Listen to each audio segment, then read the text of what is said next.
Brought to you by the Las Cruces Sun-News. This is Straight Shooter.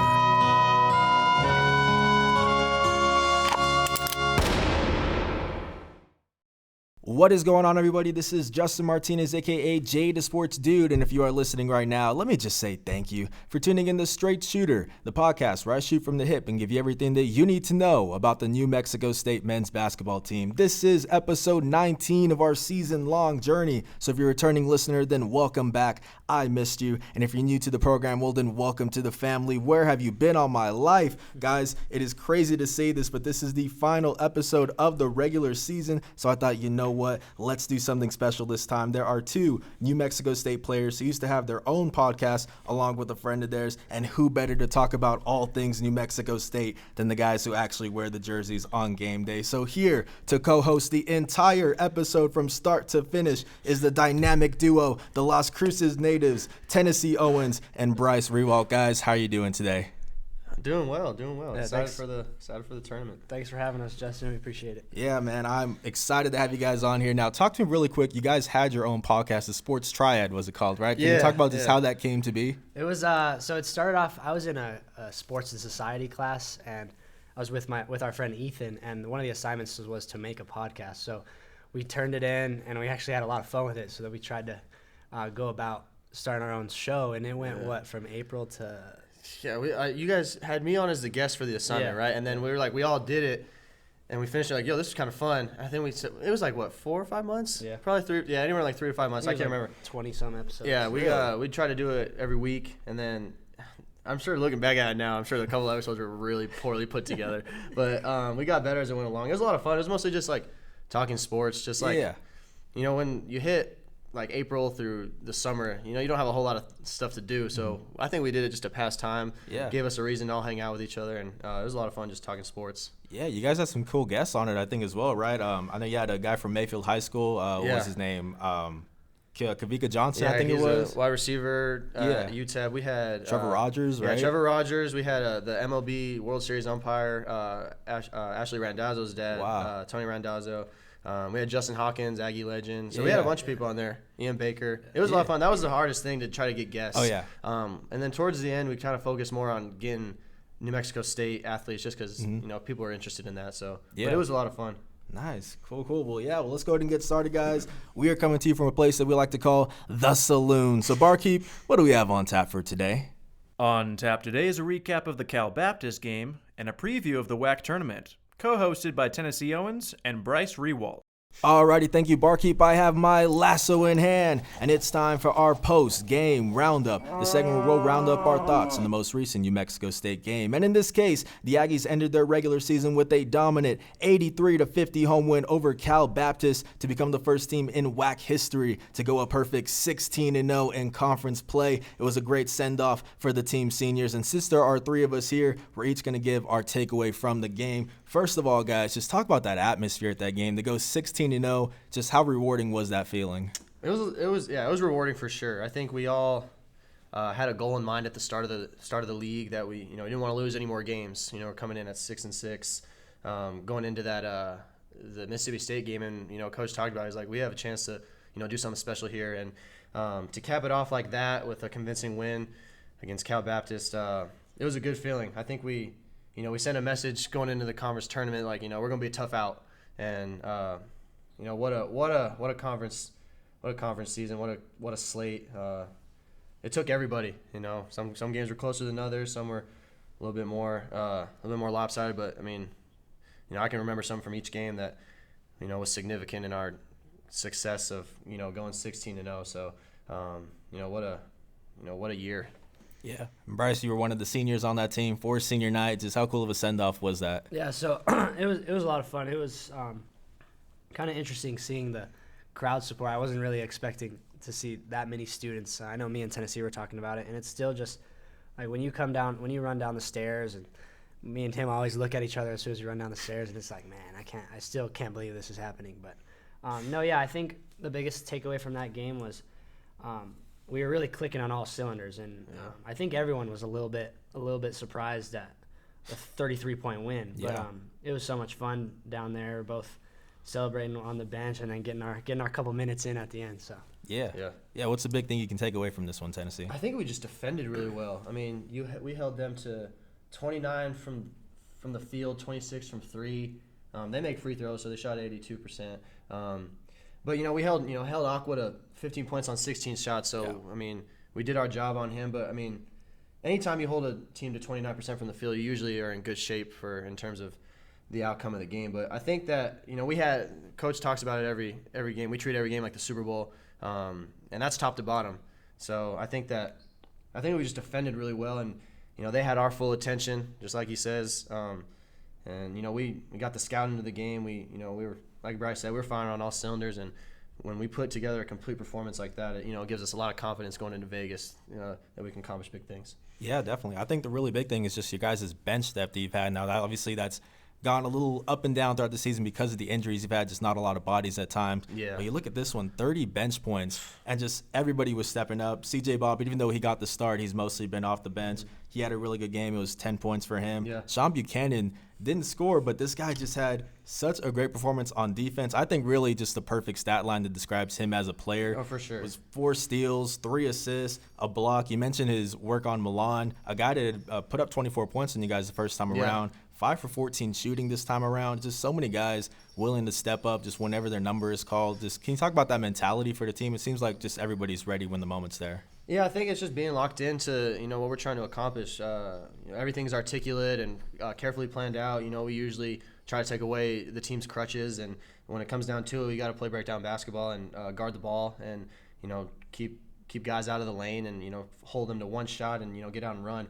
And I think when you get the production from the reserves like that, it makes us really tough to beat any team, really. But when you get 30 bench points in a college basketball game, when it's lower possession than professional basketball, then you're gonna be tough to beat. If you get 30 bench points, you're usually gonna be tough to beat. And we played really well. CJ's been playing really well, and a lot of the guys off the bench have been providing really good minutes for us. Even Big Will, whose numbers aren't really gaudy, he's provided a different type of engine in terms of complementing Yvonne. And like you said, Sean Buchanan just does what Sean Buchanan does. He's a leader for us. Not going to be the most gaudy numbers or glaring stat line, but 4 steals, 3 assists, a rebound. But a lot of the stuff he does comes off the stat sheet. He held Milan to 16 shots, 15 points. So he just does what he does. And I think everyone would agree. Bryce the same. Bryce sees it every day too. Yeah, and also another thing, obviously, seniors were scoring, and Bryce, you got on the scoreboard there. Pretty cool way to do it. Can you talk about, I think it was a one-on-one on the free throw. You missed it, and then they just didn't go for the ball. You just wanted to put it back in. Can you talk about your thought process on that one? So I remember when I got fouled, and I looked up at the scoreboard right away, and I was like, I'm going to have to shoot some free throws. They're not my favorite things to shoot, but I go up to the line, and being my first free throws ever, I was a little nervous, and I just had a weird feeling about the shot. And I remember it was a 1-and-1, so I knew if this comes off, which it probably will, I'm just gonna chase it down right away. And sure enough, I got a pretty good bounce off the rim, and no one else went for it. Nobody else moves. Yeah. So, but it was definitely relieving whenever I made it and I saw the ref say it was a 1-and-1 and not a double bonus. You put us at 10 offense rebounds. That's what we like to get to. So that's true. All you got to do is go. Just like Coach Jan said, just go to the glass. Sometimes you get rewarded for it. I was going to say, you guys have been rebounding really well, especially on the offensive glass lately. That has been a focal point for the team. Yeah, we've tried to gain probably a renewed sense of offensive rebound, going to the glass, sending 3-4 to the glass, depending on who's shooting the ball. And then getting back in transition. That's the whole thing, crash and run, crash and get back. And I think in terms of our numbers, it's starting to show a little bit. That's our calling card, and that's what everyone talks about. It's the first thing on the game plan is as soon as you see that you're playing us, we got to check out. And when you're sending 4 to the glass, you see our guys coming. It's going to be a tough game, and I think we're getting back to that. So yeah, we're rebounding the ball at a high level right now, and I think that's a big reason why we're having a lot of success. Alrighty, guys, so that buzzer means that is all the time we have for segment number 1. Now it's time for a preview of New Mexico State's opening round game at the WAC tournament against Chicago State on Thursday at 1 p.m. Mountain Time. The Aggies swept the season series by an average of 30.5 points per contest, earning a 93-54 victory at home, followed by a 71-49 victory on the road. But one thing Jans has been consistent about when he's talking to the media, I'm sure to the players as well, is that every team gets the same amount of respect for you guys. So just what stands out when you're doing your research on the Cougars, guys? Every team gets our full attention, just like you said. We treat every game like the Super Bowl. Jans talks about that every single day. It's March. Everybody wants to win. Anything can happen. So there's no room for error. There's no, game to take a night off. So we're going to be prepared for them just like they're probably going to prepare for us. It's March. These guys are probably hungry for a win. They haven't won in a while. There's seniors on the team that want to go out the same way we want to go out. So they're college basketball players for a reason. Division I basketball players want to play basketball, and I'm happy for them that they're going to Vegas, just especially for the seniors, because that's a tough program to play in. It's not the flashiest place to play. I'm sure it's hard to go through a season like that, but I respect them for playing, and I'm glad they're going to Vegas just for the fact that it's for the seniors and for the players that just want to play basketball. But we're going to scout them the same way, and we're going to be ready for them, and that's top to bottom. We prepare like we're going to play 40 minutes, even though we probably won't. But, yeah, we're going to be prepared for them, and it's going to be a good way to start off the WAC tournament. Yeah, I'm sure you guys are going to have a target on your back as you have all season, with this being New Mexico State. Bryce, can you kind of talk about just, what it's like to kind of know you're going to get your best shot from other teams? Yeah, I know. It's something we've kind of come accustomed to, obviously, especially in the WAC. Everyone knows who's kind of been running the tables for the past few years, and it's all when you're in those other teams' shoes, it's always fun to get your shot at a team like us. And but yeah, definitely no, we understand that we're gonna get everyone's best shot, whether it be Chicago State, Grand Canyon, UTRGV, anyone. But yeah, like Tennessee said, they're a Division I basketball team, and it's March, and anything can happen in March. So yeah, we'll definitely be prepared as we've been preparing these last 2 days, and as we will these next 2 days as well. Yeah, for sure. So Chicago State is led by Xavier Johnson, a 5'11" junior who is averaging team highs of 15.4 points, 2.8 assists, and 1.4 steals per contest. He can take it to the rim, shoot it from deep, get to the line with ease, but Johnson has only averaged 8.5 points per game on 30% shooting during the 2 matchups against the Aggies. Obviously, this is a dangerous player, but what do you think you guys have done so well to contain him so far? I think it's just personnel, knowing who you're guarding. He's a good player. Every college basketball team in the country has good players, and he's one of them. We've done a good job on him, but I don't think that's a focal point. I think we try to take away teams' crutches and what they fall back on when things get rough. And I think it's just played out that way. He hasn't shot the ball well against us, but that could definitely change. And I'm sure he's wanted to play well against us. Everybody does want to play well against us. So yeah, he's a good player. He scored a lot of points for him. He averages 15 a game. Not so much against us, but I think that's what we do. We try to take guys away and try to take things away that players do well. So I think we're going to try to do the same thing. We don't really focus too much on putting one guy on this guy and saying this is how many points you got scored on by him, or this guy is scoring this many on whoever. It's a team. We're a team defense, and we build it a certain way for that reason. And I think that he's going to have our full attention. He's the head of the snake. He's going to have the ball in his hands a lot during the game, and we're going to have to try to do our best job on him throughout the game. Yeah, and you mentioned that it's not one guy who just guards like Xavier Johnson in this situation. It's kind of a whole flurry of guys.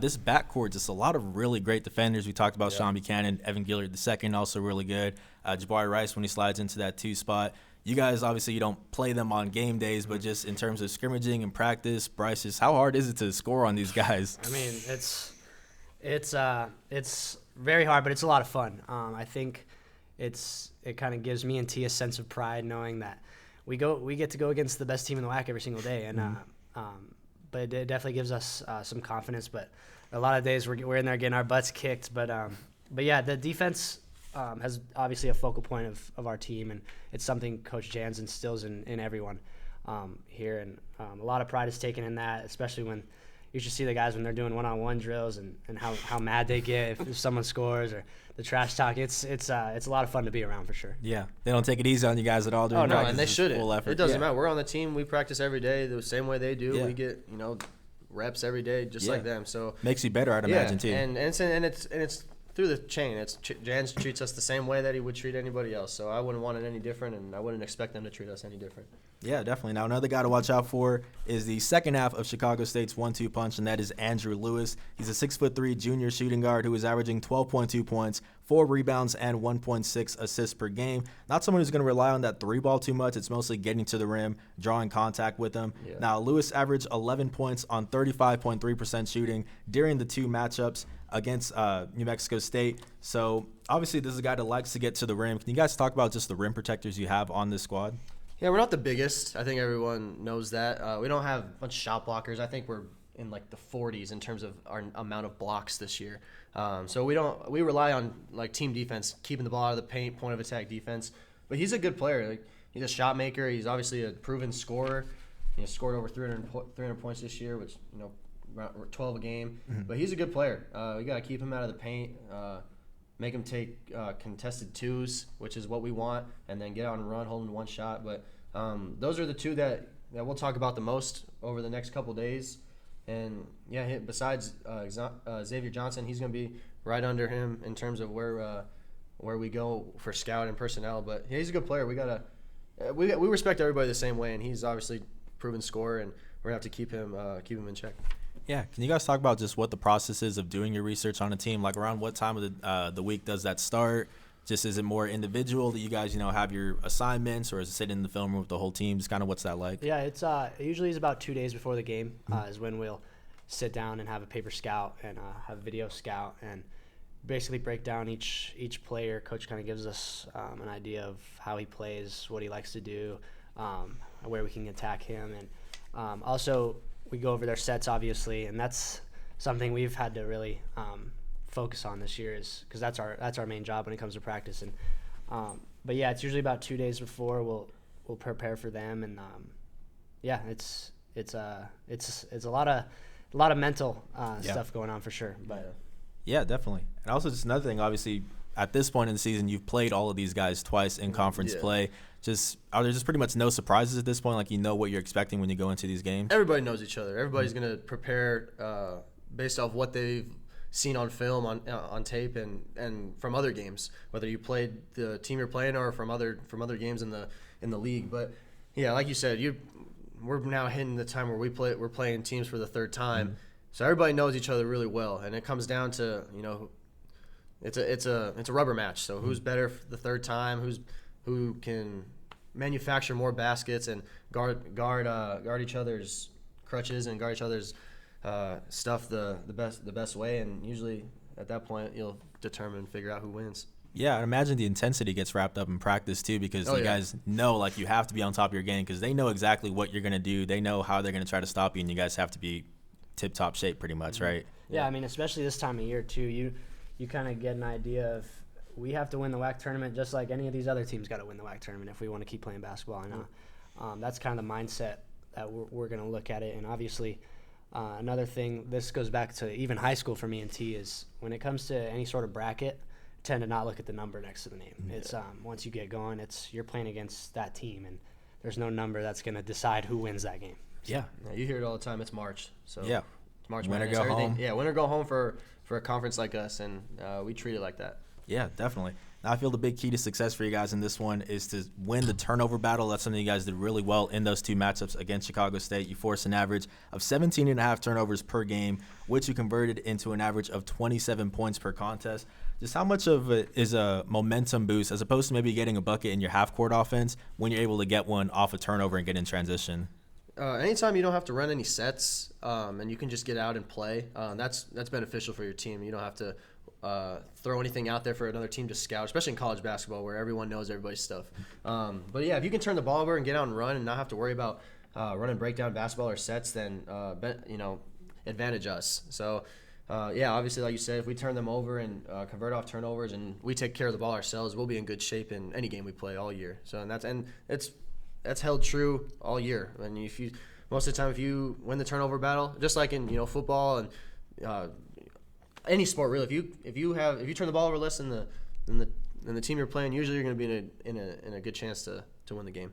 Yeah, and also if you guys get a turnover, it might lead to a couple of dunks, which we had some pretty cool ones in the one against Cal Baptist. Trev with a couple, I think, an alley-oop off the backboard to himself. Yeah. Do you guys kind of just get, like, you know what's coming when they get on that fast break? I think everyone blacked out in that little segment. Yeah, when I go back and think about those 3 dunks in a row, I just remember I had my hands on my head and I was kind of looking around like, what is going on? Like, I didn't even know Trev threw his headband into the crowd right before his lob to himself. But I remember I texted him that night because I was rewatching it, and I was like, dude, did you really throw your headband? But no. What did you say? Like, did he kind of just describe what was going through his mind for that? He said he blacked out too. You kind of get in those situations where you're just having so much fun. The crowd is so hyped up for you. You don't remember much. Yeah, it's like when I told you after I made my first 3 in the opener, I said I blacked out. I don't really remember anything. Threw up a 3. I don't do that usually after threes, but I did it anyways. And but yeah, and especially for him, for his family to be there, his whole family came, and they're great people, and I think that he wanted to play well for them, and just play for his family, and I think that what he put on the floor and produced that night was being instilled through his family, and I think that it meant a lot to him. It meant a lot to us for sure, because they put a lot into it, and everybody comes from different backgrounds and all have different family situations, and he loves his family, and I think that he did that 100% for his family, like he talks about all the time. So I was happy for him. Yeah, definitely, guys. Well, now I'm not going to make you guys give a score prediction for this game. I don't want to get you in any hot water, but I'll go ahead and give mine for this one. So can I get a drum roll, please? Alrighty, guys, so for this one, I'm going with New Mexico State by a score of 80-51. I think just too much scoring for Chicago State to keep up with, especially if you guys bring that defensive intensity, which you really have taken to another level as of late, and then it is on to the quarterfinals. But as you said, no game is a given, so it's going to take New Mexico State's best effort in this one. Alrighty, guys, so now it is time for segment number 3, which is going to be a bit of a rapid-fire segment. I'm going to name all 7 of the other teams in the WAC tournament, and I just want you guys to go ahead and tell me what's the first thing that comes to your mind for each team. Who is the most aggressive? Who has the deepest team? Stuff like that. Are you all ready for this? Yes, sir. All right, so let's get started with the number 8 seed, Chicago State. We were talking about them a little bit just before this, but go ahead, guys. What's the first thing that comes to your mind when you think of the Cougars? First thing that comes to my mind is they're going to play as hard as they can. They have nothing to lose at this point, and so yeah, that's the biggest thing we're gonna have to be ready for is how hard they're gonna play, and they're gonna give us their best shot, just like all the remaining 6 other teams are gonna give us their best shot. Yeah, I think it's just a team that wants to win a basketball game, just like everybody else in March. When you get to Vegas, you feel a different sense of energy, and it's a different environment, different intensity. So everybody wants to win. Nobody wants their season to end, and I think it's no different for Chicago State. And like Coach Janice says, everybody gets our full attention. So that's going to be no different. Yeah, I agree. Those teams with nothing to lose can be the most dangerous sometimes for sure. So next up, the number 7 seed in the tournament, Cal State Bakersfield. What comes to your mind when you guys think about the Roadrunners? Easily the most athletic dudes I've ever seen in person. Like, it's maybe they may not be the most skilled when it comes to ball handling and stuff like that, but when you just are out there and you're watching them right in front of you, it's unreal to watch how high these dudes jump and how fast these dudes are. It's pretty cool to see. They play so hard. Coach Barnes, former Coach of the Year in the SEC, I believe, at Ole Miss, and what he is and what he believes in is what he puts on the floor with his guys, and they play extremely hard. They're really good defensively. I think both games we played has been in the 60s and 50s, so they're going to play really hard. It's a tough out. Records don't matter when you get to March. You see teams winning all the time with losing records, and I think they're going to play extremely hard. They're the last team that's won this thing, so he's had the most recent taste of a championship in this conference besides us, and I think it's going to be a tough out for whoever they're playing, regardless of what night it is. They're just going to play really hard.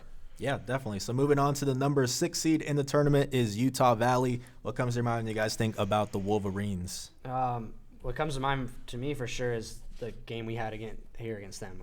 So obviously they proved that they can hang with us, and they honestly probably should have won that game if it was for Jabari's bank 3. Mm-hmm. But yeah, that's the main thing. When I hear Utah Valley, I think of that game. They can score. Offense hasn't been their issue all year. I mean, they put up 82 or 83 against us, whatever it was, in the 80s. Scoring's not their problem. They score 70 points a game. Defense has been their Achilles heel, and I think they have had trouble guarding teams in the past. But they got a couple guards out front that really make the make that engine go, and they got a stretch 4 with Jardine that can really stroke it, and obviously Isaiah Wright, who's probably an all-WAC type of player. He's out front and he plays so hard, but they can score the ball, and I think that defensively they're a challenge. Yeah, for sure. So moving on to the number 5 seed in the tournament is Kansas City. What comes to your guys' minds when you think about the Roos? They're hot right now. Won 4 of their last 5, and then that 5th one they lost in overtime to Grand Canyon. So it's any team that's hot this time of year is pretty dangerous. And but yeah, they're very dangerous, and we're just excited to get to play against them if we get the chance. I just think they have a good team for being a mid-major. I think they have a solid team. I think they know who they are. They're kind of deep. They play a lot of guys. And then Billy Dollin's a good coach. He's a proven coach. He was really good at Wright State. Won 20 games a bunch of years in a row. And he in terms of preparation, I think they're up there in the conference in terms of best preparation. So if we were to play them, we know that they're going to prepare really well for us and have a really good game plan. But I just think that they know who they are, and they're just a solid team in terms of what they do. I think they know who they are, and they're like most teams in March. Teams are going to be a tough out, but I think they're well coached and they'll be well prepared for whoever they play. Yeah, especially those teams that I think are really peaking at the right time. For That's sure. when you got to keep your eye out on that squad. Sure. So moving on to the number 4 seed in the tournament, it is Grand Canyon, the quote-unquote rivals in the conference. What comes to your guys' mind when you think about the Lopes? Tennessee can attest to this too. Is when it comes to the WAC tournament, GCU has always done well out there. Regardless of the seed they are, whether or not they're supposed to win a certain game, they've always performed really well out there, and they're going to give anyone their best shot. A lot of talent. They got a lot of good players, like individual players. They run a lot of sets. They're a half-court basketball team, not a ton of breakdown basketball or get out and run. So that's what it comes down to when you play Grand Canyon. You got to guard a lot of in the half court.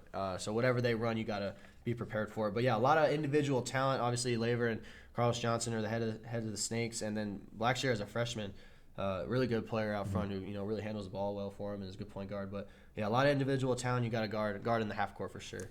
Yeah, definitely. So moving on to the number 3 seed in the tournament, it is Seattle. What comes to your guys' minds when you think about the Red Hawks? Terrell Brown. Yeah, he's a good, really good player. Different type of college basketball player compared to what you see now with a lot of people shooting the 3. He's more like 17 and in.